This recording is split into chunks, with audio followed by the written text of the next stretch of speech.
Mi nombre es Rafael Domínguez, tengo 43 años, y lo que voy a contarte hoy, puede que no me creas, pero te juro por la sangre de Cristo que cada palabra que vas a escuchar es real.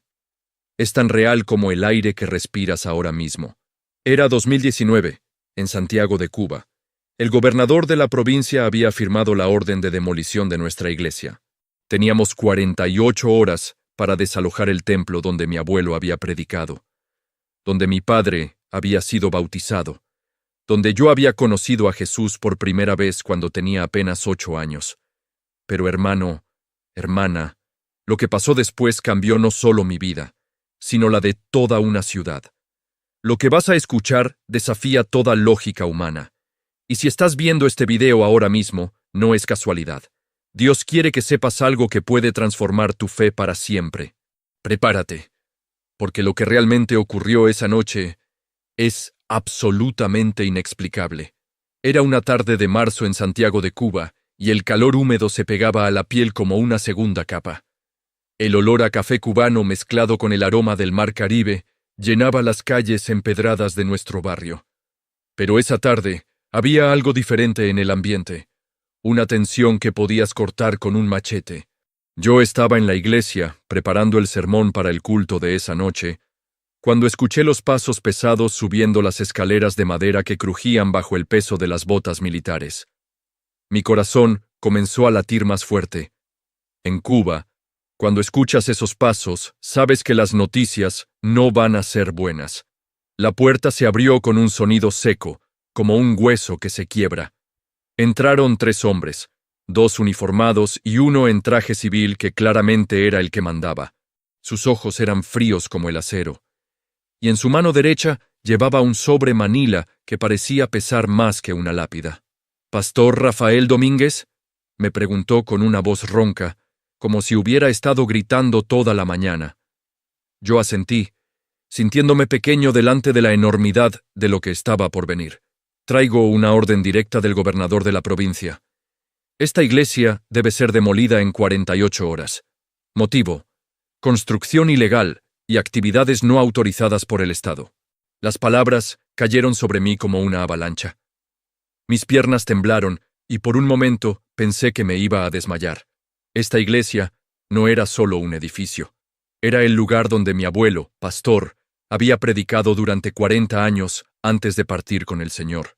Era el lugar donde mi padre había sido bautizado en las aguas del río Cauto, cuando ser cristiano en Cuba era casi un acto de rebeldía silenciosa. Pero Señor, logré susurrar, esta iglesia tiene más de 60 años. Mi familia ha predicado aquí desde antes de la Revolución. Tenemos todos los documentos. El hombre del traje me cortó con un gesto de la mano, que era como una bofetada invisible. Los documentos no importan, pastor. La orden viene de arriba, muy arriba. Ustedes tienen 48 horas para desalojar completamente. Después de eso, vienen las máquinas. Y así como llegaron, se fueron. El silencio que quedó después era tan denso que podías tocarlo. Me quedé allí, parado en el púlpito, donde tantas veces había predicado sobre la fidelidad de Dios, sintiéndome completamente vacío. Las lágrimas comenzaron a rodar por mis mejillas, mezclándose con el sudor del calor tropical. Esa noche, convoqué a toda la congregación para una reunión de emergencia. Fueron llegando uno por uno. La hermana María, de 78 años, que cojeaba con su bastón, pero nunca faltaba a un culto. El hermano José, el carpintero que había reparado nuestros bancos de madera tantas veces sin cobrar un peso. La familia Rodríguez completa, con sus 5 hijos que habían crecido corriendo por estos pasillos después de cada servicio. Cuando les conté la noticia, el silencio fue más doloroso que cualquier grito. Vi cómo los ojos de la hermana María se llenaron de lágrimas, cómo el hermano José apretó los puños hasta que sus nudillos se pusieron blancos, cómo los niños Rodríguez se abrazaron a sus padres sin entender completamente lo que estaba pasando, pero sintiendo la tristeza en el aire. «Pastor Rafael», dijo la hermana María con su voz temblorosa pero firme, «mi esposo está enterrado en el pequeño cementerio detrás de la iglesia. Él murió creyendo que este lugar era sagrado. ¿Qué voy a hacer ahora?» Esa pregunta me atravesó el alma como una espada. No tenía respuesta. Por primera vez en mis 15 años de ministerio, me sentí completamente perdido, como un barco sin brújula, en medio de una tormenta en alta mar. Las siguientes 36 horas pasaron como en una pesadilla de cámara lenta. Empacamos los bancos, las Biblias desgastadas, el viejo órgano que mi abuela había tocado durante décadas. Cada objeto que sacábamos era como arrancar un pedazo de nuestro corazón. Pero lo que más me dolía era ver la desesperanza en los ojos de mi congregación. Esa iglesia no era solo nuestro lugar de culto. Era nuestro refugio, nuestro hogar espiritual, el lugar donde celebrábamos los bautismos, los matrimonios, donde llorábamos a nuestros muertos y donde encontrábamos esperanza en los momentos más oscuros. La noche del 16 de marzo, cuando faltaban apenas 12 horas para la demolición, decidí quedarme solo en la iglesia. Necesitaba estar allí una última vez, necesitaba orar, no sé, tal vez necesitaba un milagro. Me senté en el primer banco, el mismo donde mi padre se sentaba cuando yo era niño, y comencé a orar. Pero no eran oraciones bonitas, hermano. Eran gritos desesperados al cielo. Dios mío, le gritaba, ¿dónde estás? ¿Por qué permites que esto pase? ¿Acaso no somos tus hijos? ¿Acaso no hemos servido fielmente en este lugar? Las horas pasaban y yo seguía allí, orando, llorando, algunas veces maldiciendo en voz baja porque la frustración era más fuerte que mi educación cristiana. A las 2 de la mañana, el cansancio emocional pudo más que mi voluntad, y me quedé dormido sobre el banco. Pero lo que pasó a las 4:17 de la madrugada, hermano, lo que pasó cambió mi vida para siempre. Me desperté por un sonido extraño, como si algo muy pesado hubiera caído afuera de la iglesia. Al principio pensé que habían llegado las máquinas demoledoras antes de tiempo. Mi corazón comenzó a latir como un tambor desafinado. Pero cuando abrí los ojos, vi algo que me dejó paralizado. Una luz dorada, suave como la miel pero brillante como el sol, entraba por las ventanas de la iglesia. No era la luz de los faroles de la calle, no era la luz de la luna. Era algo completamente diferente, algo que hacía que el aire mismo vibrara con una energía que podías sentir en los huesos. Me levanté lentamente, con las piernas temblando como un recién nacido aprendiendo a caminar. Caminé hacia la ventana, y lo que vi, hermano, lo que vi desafía toda explicación lógica. El cielo estaba completamente despejado, sin una sola nube, pero había algo allí arriba, una presencia, una luz que se movía lentamente, como si estuviera danzando. Y de esa luz salía una música, no una música que puedes escuchar con los oídos, sino una música que sientes en el alma. Dios mío, susurré, ¿eres tú? Y entonces, hermano, escuché la voz. No era una voz humana, era algo que trascendía cualquier sonido terrenal. Era como si el mismo viento hubiera aprendido a hablar, como si el océano se hubiera convertido en palabras, como si la montaña más alta de Cuba hubiera encontrado su voz después de siglos de silencio. Rafael, hijo mío, me dijo esa voz que parecía venir de todas partes y de ninguna parte a la vez. ¿Por qué lloras? ¿Acaso no sabes que yo soy el dueño de la tierra y todo lo que en ella hay? Mis rodillas cedieron y caí al suelo como un saco de arena. Las lágrimas corrían por mi rostro, pero esta vez no eran lágrimas de tristeza. Era algo diferente. Era como si mi alma estuviera llorando de alivio, de reconocimiento, de amor puro. Señor, logré susurrar, van a destruir tu casa. Van a destruir el lugar donde tu pueblo te adora. Y la voz respondió con una risada suave, como el sonido de las olas acariciando la arena en la playa de Siboney. ¿Piensas que yo vivo en templos hechos por manos humanas? ¿Piensas que mi poder se limita a 4 paredes y un techo de zinc? En ese momento, la luz dorada se intensificó tanto que tuve que cerrar los ojos. Pero aún con los ojos cerrados, podía ver esa luz. Podía sentirla corriendo por mis venas como sangre líquida de oro. Mira hacia afuera, Rafael, me dijo la voz. Mira y ve lo que yo puedo hacer. Con las piernas todavía temblando, me acerqué a la ventana. Lo que vi me quitó el aliento.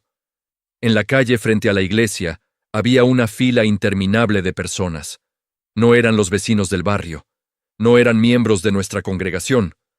Eran personas que yo nunca había visto en mi vida.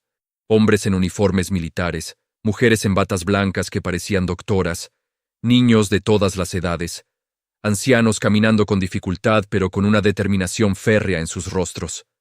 Todos estaban allí, parados en silencio, formando como un muro humano alrededor de la iglesia. ¿Quiénes son?, pregunté en voz alta, y la voz me respondió: «Son mis ángeles, Rafael. Los he enviado para proteger este lugar hasta que se cumpla mi propósito». No podía creerlo. Era como si toda la ciudad hubiera despertado a las 4 de la mañana y hubiera decidido caminar hasta nuestra pequeña iglesia.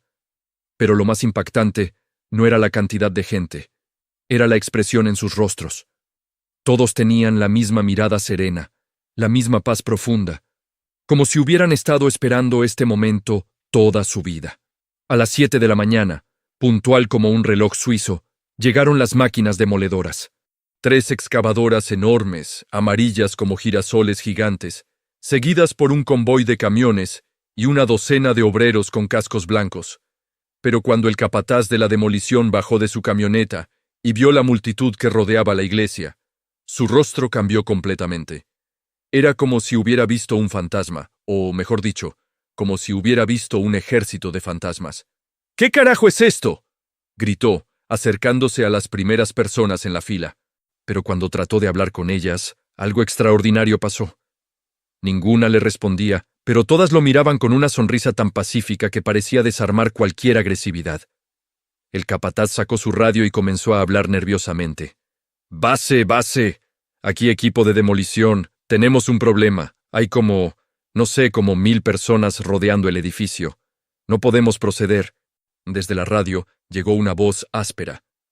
«¿Cómo que no pueden proceder? ¡Sáquenlos de allí! Llamen a la policía si es necesario». En menos de 30 minutos llegaron 6 patrullas policiales.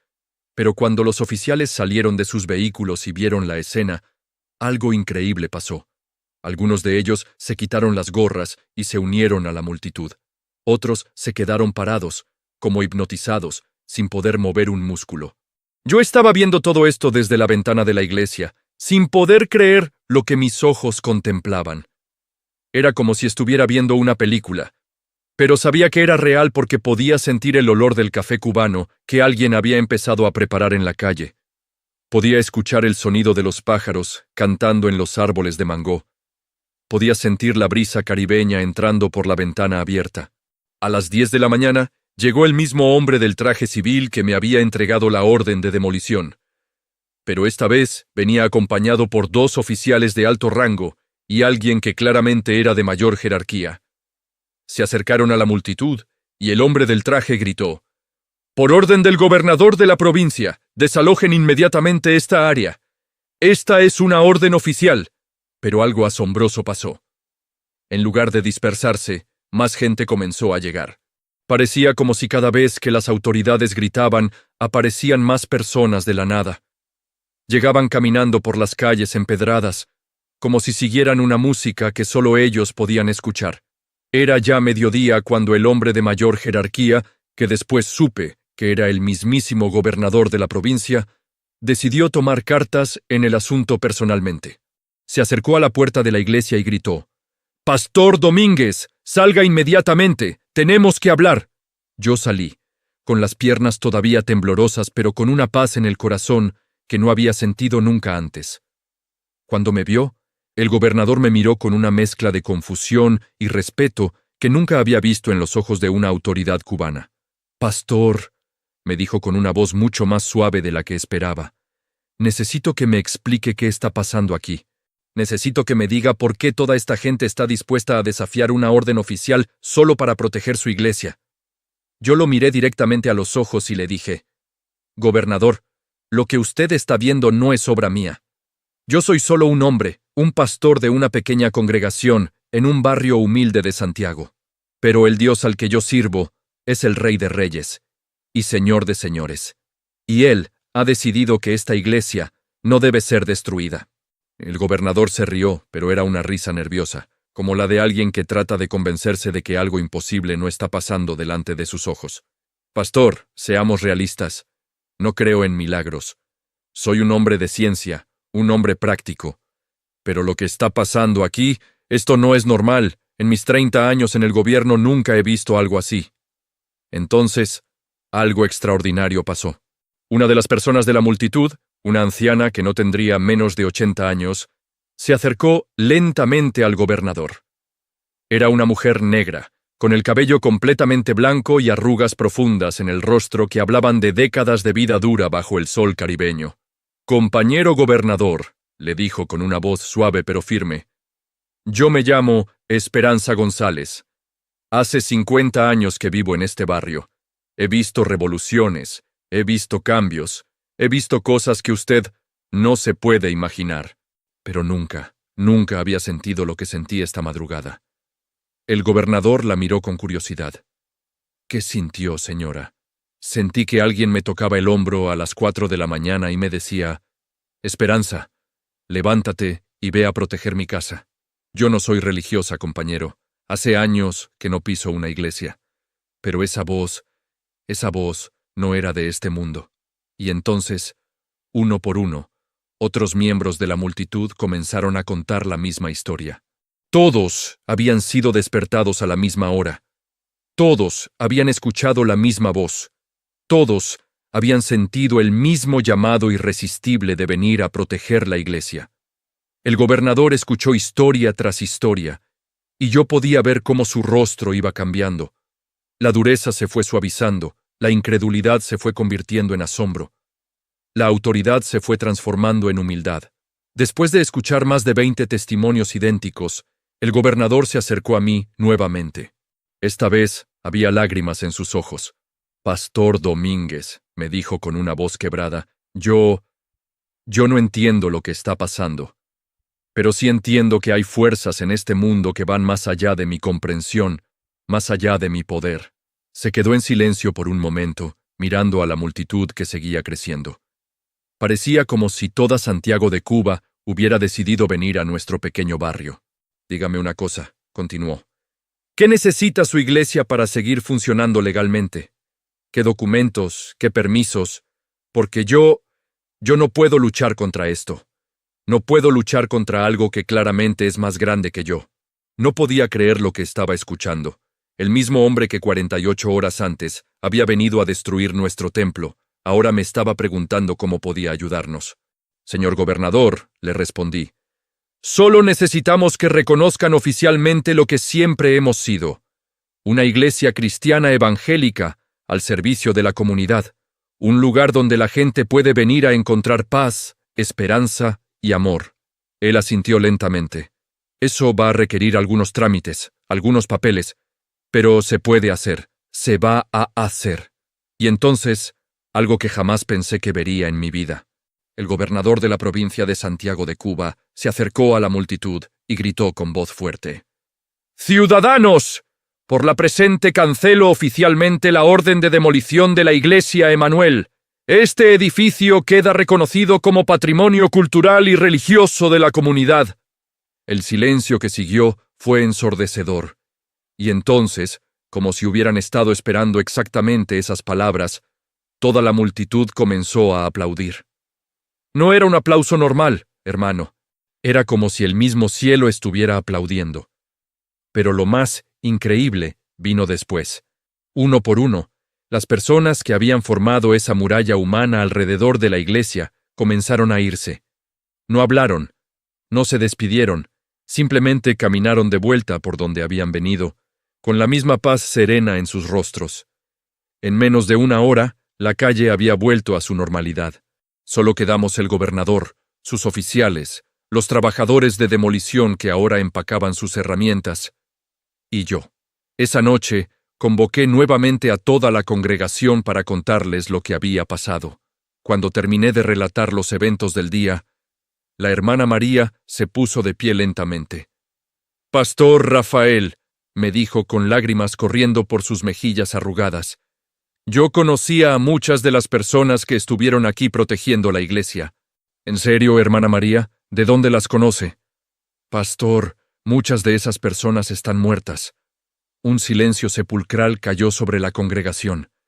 Yo sentí como si alguien me hubiera echado un balde de agua fría. «¿Cómo dice, hermana?» «Vi a mi esposo Miguel, que murió hace 5 años. Vi a la señora Carmen, que era mi vecina y murió el año pasado de cáncer. Vi a don Roberto, el carpintero que construyó los bancos de esta iglesia y que murió hace 10 años. Otros miembros de la congregación comenzaron a asentir y a murmurar entre ellos. Yo también vi a mi hermano Pedro, dijo el hermano José. Murió en un accidente de trabajo hace 3 años, pero yo lo vi claramente entre la multitud. Vi a mi abuela Rosa, añadió la señora Rodríguez. Ella me crió después de que mis padres murieron, y partió con el Señor cuando yo tenía 20 años. Pero estaba allí, tan real como si nunca se hubiera ido. Hermano, hermana, en ese momento entendí la magnitud de lo que había pasado. Dios no solo había enviado a los vivos para proteger su casa, había enviado a los muertos también. Había roto las barreras entre el cielo y la tierra para demostrar que su poder no conoce límites. Después de ese día, nuestra pequeña iglesia nunca volvió a ser la misma. Lo más hermoso era ver cómo las vidas se transformaban. El mismo gobernador que había venido a destruir la iglesia comenzó a visitarnos regularmente. No para hacerse cristiano, me decía, sino para entender mejor lo que había experimentado. Poco a poco, algunos de los oficiales que habían presenciado el milagro también comenzaron a llegar. Algunos de manera secreta, otros más abiertamente. Todos con la misma pregunta. Pastor, ¿cómo puedo conocer a ese Dios que usted sirve? Un año después del milagro, nuestra congregación había crecido de 45 miembros a más de 300. Tuvimos que hacer turnos para los cultos porque la iglesia no daba abasto. Pero más importante que el crecimiento numérico era el crecimiento espiritual. Vi cómo matrimonios destruidos se reconciliaron después de escuchar el testimonio del milagro. Vi cómo jóvenes adictos a las drogas encontraron liberación al conocer el poder de Dios. Vi cómo ancianos que habían perdido la esperanza recuperaron las ganas de vivir. La hermana María, que ahora tiene 80 años, se convirtió en la cronista no oficial de todos los milagros que siguieron pasando en nuestra iglesia. Porque después de ese 17 de marzo de 2019, los milagros no pararon. Siguieron manifestándose de maneras diferentes, pero igual de poderosas. 3 meses después del milagro de la protección angelical, llegó a nuestra iglesia un niño de 8 años, llamado Pedrito.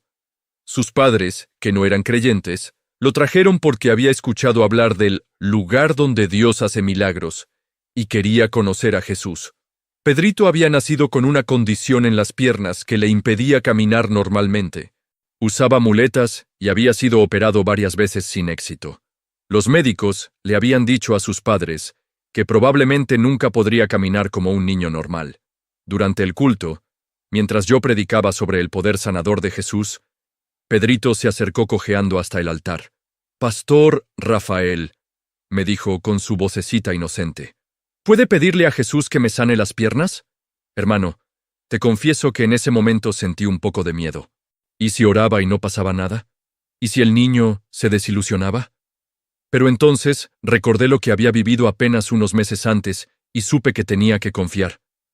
Puse mis manos sobre las piernas de Pedrito y oré con toda mi fe. Señor Jesús, tú que resucitaste a Lázaro, tú que sanaste a los cojos y los paralíticos, toca las piernas de este niño, demuestra una vez más tu poder sanador. Lo que pasó después todavía me emociona hasta las lágrimas. Pedrito soltó sus muletas y comenzó a caminar. No solo a caminar, sino a correr por toda la iglesia gritando, «¡Puedo caminar! ¡Puedo caminar! ¡Jesús me sanó!». Sus padres, que habían venido por curiosidad más que por fe, cayeron de rodillas llorando. Toda la congregación estaba gritando y alabando a Dios. Era como si el cielo hubiera descendido a la tierra otra vez. Al día siguiente, los padres de Pedrito llevaron al niño al hospital para confirmar médicamente lo que había pasado. Los doctores no podían creer lo que veían. Los rayos X mostraban que los huesos que antes estaban deformados, ahora estaban perfectamente alineados. El doctor que había estado tratando a Pedrito durante años me llamó personalmente. «Pastor Domínguez, soy un hombre de ciencia, no soy religioso. Pero lo que ha pasado con este niño no tiene explicación médica. Los huesos se han regenerado completamente. Es imposible. Doctor», le respondí. Para los hombres es imposible, pero para Dios nada es imposible. En cada fin de semana, nuestra pequeña iglesia se convertía en un centro de peregrinación. Pero lo más hermoso era ver cómo Dios seguía manifestando su poder de maneras diferentes. Recuerdo especialmente el caso de Miriam, una mujer de 45 años que había llegado de La Habana después de escuchar sobre los milagros. Había estado luchando contra el cáncer de mama durante 2 años, y los doctores le habían dado apenas 6 meses de vida. «Pastor», me dijo con una voz débil pero determinada, «he venido hasta aquí porque sé que si Dios pudo salvar su iglesia y sanar a un niño, también puede sanarme a mí». Esa noche, oramos por Miriam con toda la congregación. No hubo una sanidad instantánea como con Pedrito, pero algo sí cambió en ella. Una paz sobrenatural llenó su rostro, y por primera vez en meses, pudo dormir sin dolor. 3 meses después, Miriam regresó a nuestra iglesia, pero esta vez venía corriendo, con una sonrisa que iluminaba toda la nave del templo. Los estudios médicos mostraban que no había ni rastro del cáncer en su cuerpo. «Pastor Rafael», me dijo llorando de alegría, «los doctores me dicen que es una remisión espontánea, pero yo sé la verdad. Yo sé que fue Jesús quien me sanó». Para el 2º aniversario del milagro de la protección angelical, decidimos organizar una celebración especial. Invitamos a todas las personas que habían sido testigos de los eventos, incluyendo al gobernador que había estado presente ese día. Lo que no esperaba era que el gobernador aceptara la invitación y llegara no solo como invitado, sino pidiendo hablar desde el púlpito. «Hermanos y hermanas», dijo con una voz cargada de emoción, «hace 2 años yo vine a este lugar con el propósito de destruir lo que ustedes consideran sagrado. Venía armado con la autoridad del Estado, con máquinas demoledoras, con la fuerza de la ley». Hizo una pausa, y pude ver las lágrimas en sus ojos. Pero ese día aprendí algo que ninguna universidad, ningún libro, ningún curso de gobierno me había enseñado: que hay poderes en este mundo que trascienden cualquier autoridad humana, que hay un Dios que protege a su pueblo de maneras que desafían toda lógica. El silencio en la iglesia era absoluto. Nadie se movía, nadie respiraba fuerte. Por eso quiero decirles públicamente, yo fui testigo de un milagro. Y aunque no puedo decir que soy un creyente como ustedes, sí puedo decir que respeto profundamente lo que ustedes representan. Y me comprometo a proteger esta iglesia y todas las iglesias de mi provincia, porque he aprendido que la fe de un pueblo es algo sagrado que ningún gobierno debe tocar. Cuando terminó de hablar, toda la congregación se puso de pie aplaudiendo. Pero lo más increíble vino después. El gobernador se acercó a mí y me susurró al oído: «Pastor, ¿podría orar por mí? No para convertirme, sino para que pueda ser un mejor líder para mi pueblo». En ese momento supe que Dios estaba usando nuestra pequeña iglesia para tocar no solo corazones individuales, sino para cambiar estructuras de poder, para ablandar corazones endurecidos por años de autoridad y control. Pero lo más hermoso de todo era ver cómo el testimonio del milagro de nuestra iglesia seguía abriéndole el corazón a la gente. En cada lugar que visitaba, cuando contaba la historia de cómo Dios había protegido nuestro templo con un ejército de ángeles, veía cómo la esperanza renacía en los ojos de pastores desalentados, de creyentes perseguidos, de iglesias que habían perdido la fe en que las cosas podían cambiar. Me di cuenta de que el milagro que habíamos vivido en nuestra pequeña iglesia no era solo para nosotros. Era una semilla que Dios quería plantar en el corazón de personas de todo el mundo. Nuestra iglesia tiene seguido creciendo. Ahora teníamos más de 500 miembros activos, y habíamos plantado 3 iglesias hijas en diferentes barrios de la ciudad. Pero lo que más me emocionó fue encontrar que muchos de los jóvenes de la congregación habían comenzado a sentir el llamado al ministerio. La iglesia que una vez estuvo a punto de ser demolida, ahora estaba enviando misioneros a otras partes de Cuba, incluso a otros países del Caribe. Hoy, 5 años después de aquella noche de marzo, cuando creí que todo estaba perdido, puedo decirte que los milagros no han parado. Cada semana vemos cómo Dios transforma vidas, sana enfermos, restaura matrimonios, libera adictos. La hermana María, que ahora tiene 82 años, sigue siendo nuestra cronista de milagros. Su cuaderno ya se ha convertido en 3 tomos gruesos, llenos de testimonios de lo que Dios ha hecho en nuestra congregación. El pequeño Pedrito, que fue sanado de su condición en las piernas, ahora tiene 13 años y predica en las reuniones de jóvenes. Su testimonio ha inspirado a cientos de otros niños a creer que Dios puede hacer lo imposible. Miriam, la mujer que fue sanada de cáncer, se convirtió en una evangelista poderosa. Ha llevado a más de 100 personas a los pies de Cristo, contando su testimonio de sanidad. Y el gobernador que una vez vino a destruir nuestra iglesia, aunque nunca se ha convertido oficialmente al cristianismo, se ha convertido en uno de nuestros más firmes protectores. Ha facilitado la construcción de un nuevo anexo para la iglesia y ha declarado oficialmente el 17 de marzo como Día de la Tolerancia Religiosa en la provincia de Santiago. Hermano, hermana, si estás viendo este video hoy, no es casualidad. Tal vez estás pasando por una situación imposible. Tal vez sientes que las puertas se están cerrando, que los enemigos te rodean, que no hay salida humana para tu problema. Quiero decirte lo mismo que esa voz me dijo a mí en la madrugada más oscura de mi vida. ¿Por qué lloras? ¿Acaso no sabes que yo soy el dueño de la tierra y todo lo que en ella hay? El mismo Dios que envió un ejército de ángeles para proteger una pequeña iglesia en Cuba, es el mismo Dios que puede intervenir en tu situación hoy. El mismo Jesús que sanó a Pedrito y a Miriam. Es el mismo Jesús que puede tocar tu cuerpo, tu familia, tu economía, tu futuro. Pero hay algo que necesitas entender. Los milagros no vienen por casualidad. Los milagros vienen cuando estamos dispuestos a orar como si todo dependiera de Dios y a actuar como si todo dependiera de nosotros. Esa noche del 16 de marzo, yo no me quedé en mi casa llorando. Me fui a la iglesia y oré hasta que algo pasó. No fue una oración bonita y cómoda. Fue una lucha espiritual. Fue un grito desesperado al cielo. Fue una entrega total de mi vida en las manos de Dios. Quiero compartir contigo el versículo que ha sido el fundamento de mi ministerio desde aquella noche. No temas, porque yo estoy contigo. No desmayes, porque yo soy tu Dios que te esfuerzo. Siempre te ayudaré, siempre te sustentaré con la diestra de mi justicia. Isaías 41:10.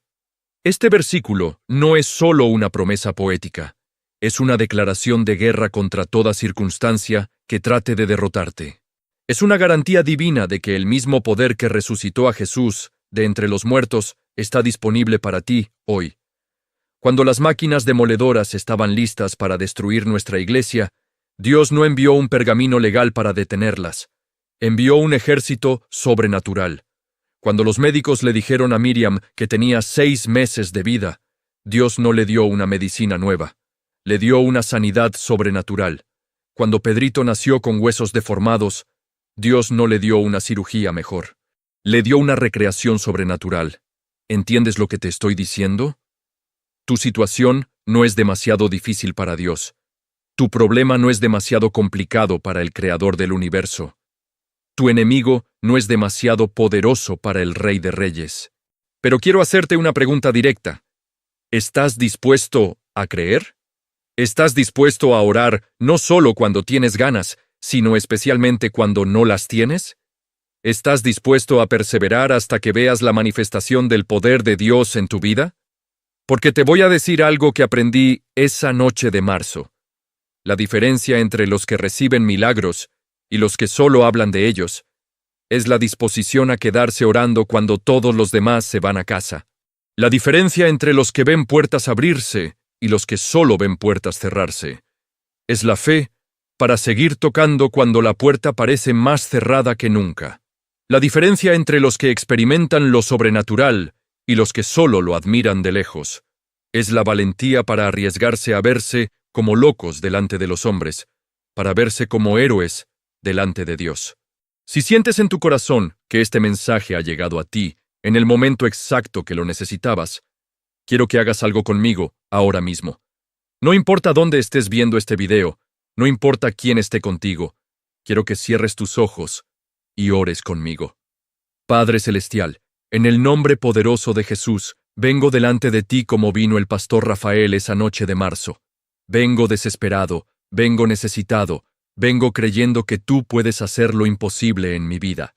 Señor, mi situación parece imposible, pero tú eres el Dios de lo imposible. Mi problema parece más grande que yo, pero tú eres más grande que cualquier problema. Mis fuerzas se han acabado, pero tu poder es infinito. Hoy, en este momento, entrego mi vida completamente en tus manos. Entrego mi familia, mi salud, mi trabajo, mi futuro. Todo te pertenece, Señor. Y declaro por fe que así como enviaste ángeles para proteger una iglesia en Cuba, vas a enviar tu intervención sobrenatural a mi vida. Así como sanaste a Pedrito y a Miriam, vas a tocar mi cuerpo y el de mi familia. Así como transformaste el corazón de un gobernador, vas a transformar la situación que me tiene preocupado. En el nombre de Jesús. Amén.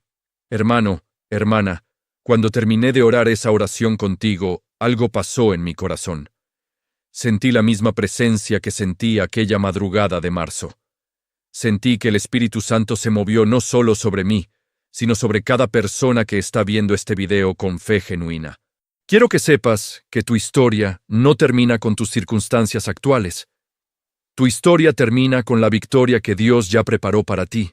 Tu historia termina con el testimonio que vas a dar cuando veas cómo el mismo Dios que hizo milagros en Cuba hace milagros en tu vida. Porque este no es solo mi testimonio.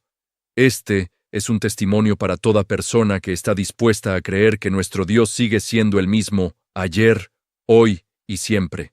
Durante estos 5 años, he recibido cartas, mensajes y llamadas de personas de toda ciudad que han escuchado este testimonio y han experimentado milagros en sus propias vidas. Madres que han visto a sus hijos sanados de enfermedades incurables. Padres que han recuperado trabajos después de meses de desempleo. Matrimonios que estaban al borde del divorcio y que ahora son testimonios de amor restaurado. ¿Sabes por qué pasa esto? Porque cuando compartimos un testimonio genuino del poder de Dios, no solo estamos contando una historia. Estamos liberando fe en la atmósfera. Estamos declarando que el mismo Dios que hizo milagros ayer está listo para hacerlos hoy. Tu milagro puede estar a una oración de distancia. Tu respuesta puede llegar esta misma semana. Tu situación puede cambiar de la noche a la mañana. Porque el Dios al que servimos es especialista en cambiar situaciones de la noche a la mañana. Antes de terminar, quiero hacerte una invitación personal. Si este testimonio ha tocado tu corazón, si has sentido la presencia de Dios mientras escuchabas esta historia, no dejes que este momento pase sin hacer algo al respecto. Primero, quiero que compartas este video con alguien que necesite escuchar que los milagros son posibles. Puede ser un familiar enfermo, un amigo desalentado, alguien que ha perdido la esperanza. Cuando compartimos testimonios de la bondad de Dios, estamos sembrando semillas de fe que pueden cambiar vidas. Segundo, quiero que escribas en los comentarios el país o la ciudad desde donde estás viendo este milagro. No porque necesite estadísticas, sino porque quiero orar específicamente por cada lugar que esté representado en esta comunidad de fe. Quiero declarar bendiciones sobre tu nación, sobre tu ciudad, sobre tu barrio. Tercero, si ya has vivido un milagro en tu vida, compártelo en los comentarios. Tu testimonio puede ser la chispa que encienda la fe en el corazón de alguien más. Nunca sabemos quién necesita escuchar exactamente lo que tú has vivido. Y cuarto, si necesitas oración específica por una situación particular, escríbela en los comentarios. Yo y toda esta comunidad de fe vamos a estar orando por cada petición que se comparta. Porque creo en el poder de la oración colectiva, creo en el poder de la Iglesia unida clamando al cielo.